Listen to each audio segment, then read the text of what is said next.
in this similarly to putting disrepute or creating mockery out of the whole system, right? So that is actually a serious point raised by Lente. And can we uh, request Lente to further articulate on their position through a written position paper? Thank you. Ma'am. Yes, Ms. Guevara. Good morning. Yeah, so we also disagree with the restrictions being put on the people who are qualified and who are willing to run for a certain position. Mainly because it will defeat the purpose of a truly democratic process. However, in one provision, we would like to get a clarification that a person has previously run at least 3 times for the same elective office. Does it mean that he has or she cannot run for another position? Person has previously run at least 3 times for elective office. Need a clarification on that. So, does it mean that he can run for other positions? Ma'am, Yeah. in addition to that, ma'am, no, without going into For the other- wisdom for of other this, this bill 633, upon looking into this bill, parang may confusion ito, ma'am. Okay. Kasi it speaks of 3 consecutive elections, and yet, is that 5%, less than 5% votes garnered in that election refers to the 3 successive elections, and that, or it refers only to the last or the third elections. Election And refers there's to the another 3 successive confusing word here, election period. Election period is different from the election itself. Yes. So, meron konting confusion dito po. I don't know if this is just a typographical error or ito talaga yung nilagay. I think the intent is just to it's actually election. It's not. It cannot be election period. But we will clarify from the proponent. Yes, San Riza. Returning to the point earlier raised by the good resource person from Democracy Watch, I was also going to clarify that since in the bill, the definition only applies to candidates who've run at least 3 times for the same position, then in principle, a candidate could run for different positions in consecutive elections and evade the prohibition. So just an additional observation.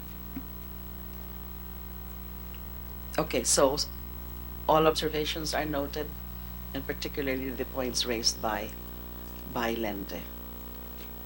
The Gatchalian bill. Well, yes, this goes into the intent or the possible intent of the one running. But again, we go to the concern that I raised earlier. How do we determine the intent under this circumstance? Or is that evidentiary? Is just really a matter of evidentiary? But even then, how? Any comment on this? But as a matter of principle or a matter of proposition, do we consider this ground as appropriate?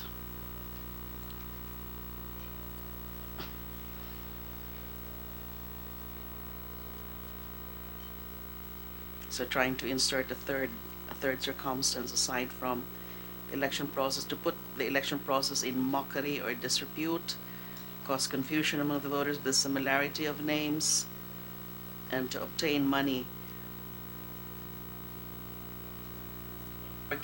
Or can we say that this is of the same level as ground number one or circumstance number one, to put the election process in mockery or disrepute? That it's rather ano rin yung but I think there is a special reason why this is being proposed. Based on experience, there are indeed characters who run for monetary gain. So not just putting it in mockery or disrepute, but what I meant by this is probably at the same level as number one, because how to prove it.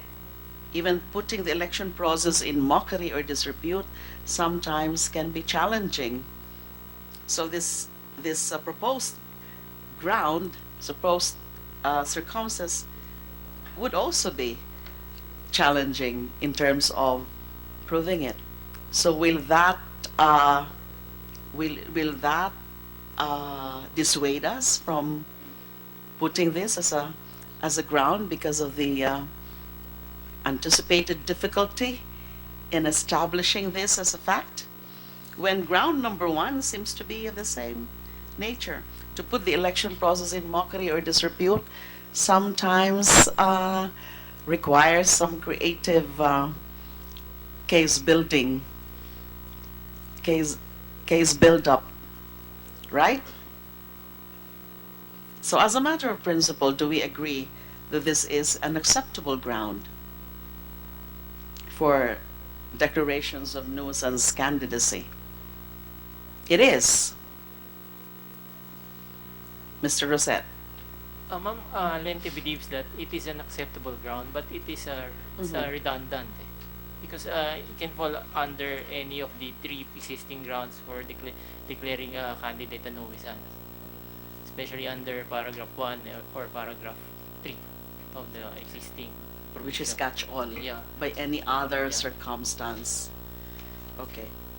The other aspect of the proposal of Senator Gatchalian is to consider the fact of nuisance candidate itself an election offense and punishable by a fine of 50,000.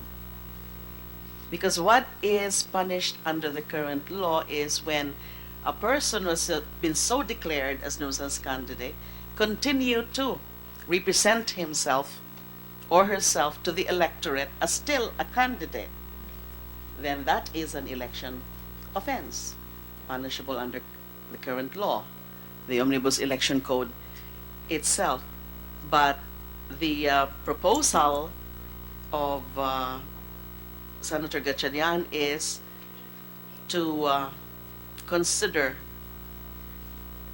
the fact of nuisance candidacy itself an election offense. So if someone is declared nuisance candidate, then he or she can be prosecuted as an election offense, but with only a fairly minimal penalty of 50,000 pesos. So what is the view of IPP? I would subscribe to the position, to the proposed legislation to make the act of filing by a nuisance candidate already punishable, to serve as a deterrent, because as worded now in the law, para bang the harm has been done already. So, pwede ka mag-file. Anyway, mapapunish ka. The punishment will only set in if you continue after you have been declared a nuisance candidate. But again, we go back to, sabi nga, intention, di ba ito? So, the mere filing of a certificate of candidacy by a nuisance candidate should already be considered as punishable. So I agree with the proposed legislation of Senator Gatchalian. I also support this. Yes. Senator Rizal?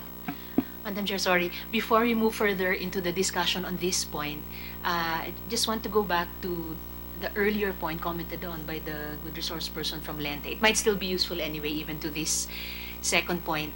I was really struck by the comment made by the good resource person from NAMFREL that these, our bills, could actually be considered transitory bills if we look at them in the context of comprehensive and strategic political party development and electoral reform um, agenda, na kapag nabuo natin yan at naipatupad, the questions earlier addressed by Lente and now by IBP should no longer be the problem of COMELEC. Dapat ma-vet na ng mga partido, ng mga kandidato. At kung magpumilit pa rin yung mga parusa, which Attorney Setias Reyes is now addressing, would actually fall on the parties, maybe not only on the individual candidates. Kumbaga, ma-deload ang COMELEC sa pag-determine ng ganitong mga subjective na mga, pero mahahalagang usapin. Thank you, Madam Chair. But again, we'll just be referring to those with, who prefer, who chooses to join political parties and not the independent candidates. So I think in relation to the Gatchalian bill, what is acceptable, and I don't hear any opposition here, would be the inclusion of the fact of nuisance candidacy as a punishable itself as an election offense, right? Okay. May I just comment on the Trillanes version? Yes. Very simple. I find it very undemocratic and runs counter to the spirit of our Constitution to give everybody an equal chance or opportunity to be able to serve in whatever capacity in the government. Thank you. Yes, and that seems to be the prevailing sentiment of the group. Yes, Ms. Caritos? Madam Chair, I'm sorry if I'm being too technical about it. If we're talking about an election offense, it considers an imprisonment of 1 to 6 years.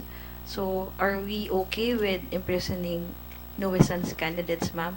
Or can we use the phrase admin offense instead of an election offense?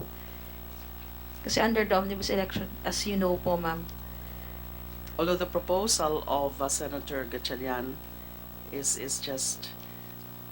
it's actually just a fine, penalty ma'am. of fine. Yes, ma'am. So, I think there's a need to reword it and not use election offense. Because if we're talking about election offense, there's a corresponding imprisonment penalty for it. Yes, all of this will be subject to refinements at the TWG level. Thank you. Senriza. Thank you, Madam Chair. Just one last clarification on the Senate Bill 633. Just to clarify how the proposed formula would be applied to electoral contests where votes could be cast for multiple candidates for the same position, such as in the elections for senators. Thank you, Madam Chair. Noted. So next would be the local absentee voting. So 2 bills, Zubiri and De Lima. And for Senator Zubiri, it's with respect only to the persons with disabilities and senior citizens. And the De Lima bill would also cover election lawyers and electoral staff of candidates for national posts. We delete already members of media because that is covered already by Republic Act 10380.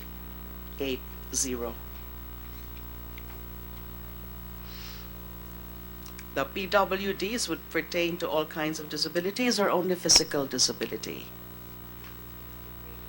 Nor because when you say persons with disabilities, is this actually cover?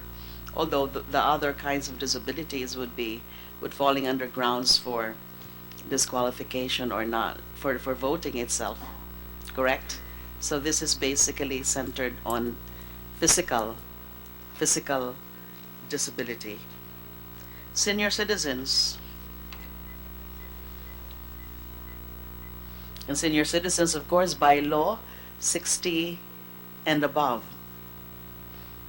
And therefore, this is numerous. For the 2016 elections, for COMELEC records, out of the 54,363,000 1,844 registered voters, 318,013 are PWDs, while 6,695,251 are senior citizens. And there are many senior citizens, 60 and above, that are who are actually still physically able, sound, strong to Mr. Lagman could still very well make it on election day and line up. So should we include senior citizens or just focus on persons with disabilities? So as not to add further to the list of those entitled to absentee voting. Kamalek, what do you think? Ma'am, beforehand, the concept of local absentee voting is that persons are allowed to vote ahead of time Yes. because they are not registered in the place where they are presently assigned performing election duties. Mm-hmm. So that's why they're allowed to vote through the local absentee voting system. But as far as the PWDs and senior citizens, in a city or registered in the city or municipality, doon pa rin sila boboto. They are still registered voters. Doon sa present rule natin, those who can avail of the local absentee voting will only vote for national positions.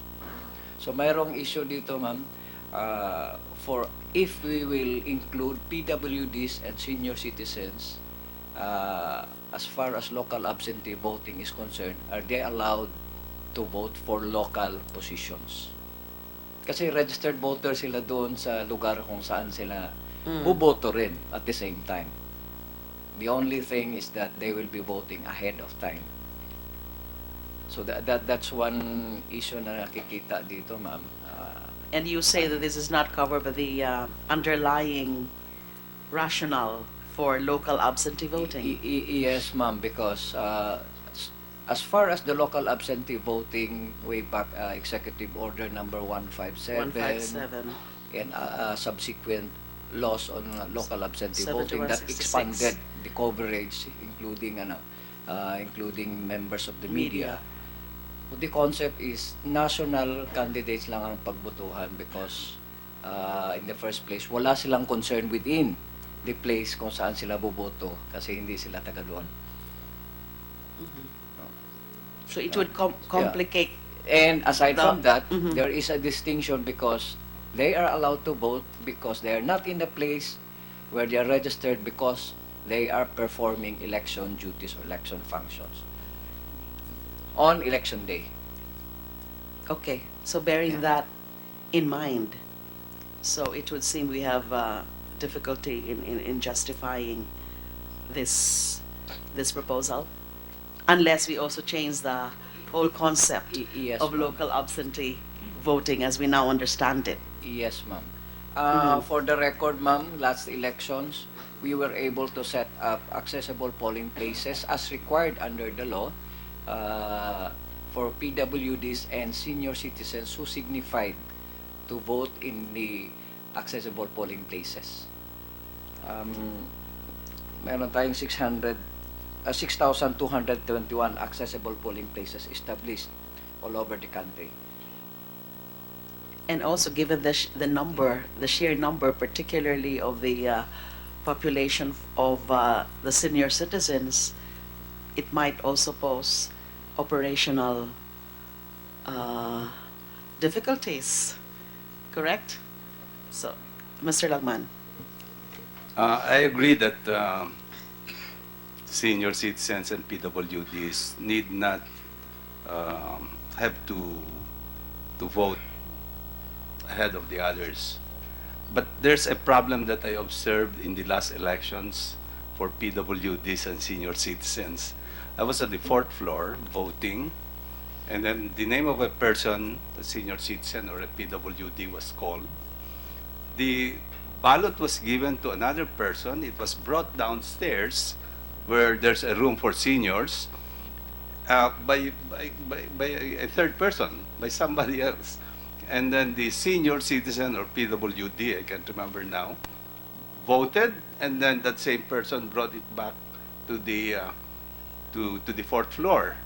And I thought that, what happened to the ballot secrecy law? Yes, yes. In fact, anybody can take a look at how the senior citizen or PWD voted. So I think they might have to be in a separate precinct altogether. This, of course, not uh, um, a legislative It- problem, it but don't more of a require a law. COMELEC. It's It's more more of a on, COMELEC problem. I just thought of taking advantage of this opportunity to let COMELEC know that there is a problem there, and there must be a change in the procedures, maybe a separate precinct for senior citizens and PWDs, so that they don't a third person need not bring the ballot up and down the building. And I thought that was addressed already with respect to PWDs. Ganito kasi yon, ma'am, no? There is that separate polling places for senior citizens and PWDs who manifested to vote in that area. But nonetheless, So it considering- requires a prior. Yes, ma'am. Under the law, they must signify their intent or manifest their intent to join in the APP. Second is that because of the allocation of the voting machines, kailangan lang na separate yung actual voting lang, filling up of the ballot, then these ballots will be returned to the polling to the precinct where andun yung BRM niya at saka doon ilalagay. So kasi nagdagdag tayo dito, which is not, nagdagdag tayo ng APP, accessible polling place, without adding the allocation of the VRMs. So same pa rin yung allocation natin, ma'am. The only is nilalabas lang natin. So I think there is yung valid point dun kay Sir Sir Lagman, na operational and administrative matters should be strengthened on this. Okay, so we expect COMELEC to address that, Yes, ma'am. how to further make it more convenient for persons with disabilities and senior citizens to cast their vote, short of any legislative measure.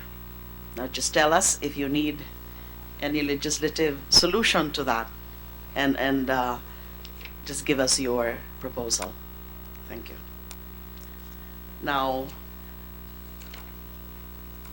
so that leaves the ones proposed in the Dilima bill for consideration: election lawyers, including their support staff who are retained by the candidates for national posts, and electoral staff of candidates for national posts. This meet the criterion that because on election day, provided on election day, they are not expected to be on their place of registration or voting, correct? So, IBP, I suppose you support this? Yes, Madam Chair. Of course. These are election lawyers. Marami na ba ang election lawyers? Mas konti pa rin siguro. Marami na.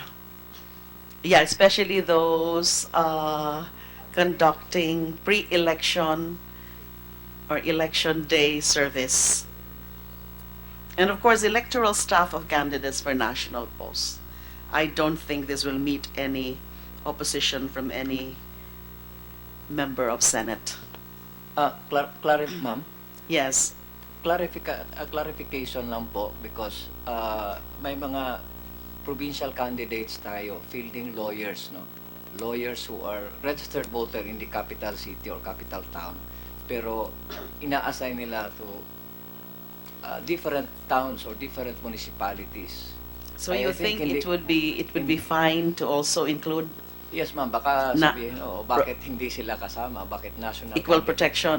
Yes, ma'am. We might be accused of violating equal protection. We'll consider that. At the TWG level, we'll further look into that. And thank you for raising that. Next. I do intend to make this fast. Next, 5 minutes, 5 minutes break.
taking it as its own position. Okay. That was Ms. Wari's position. So ano ho yung eksaktong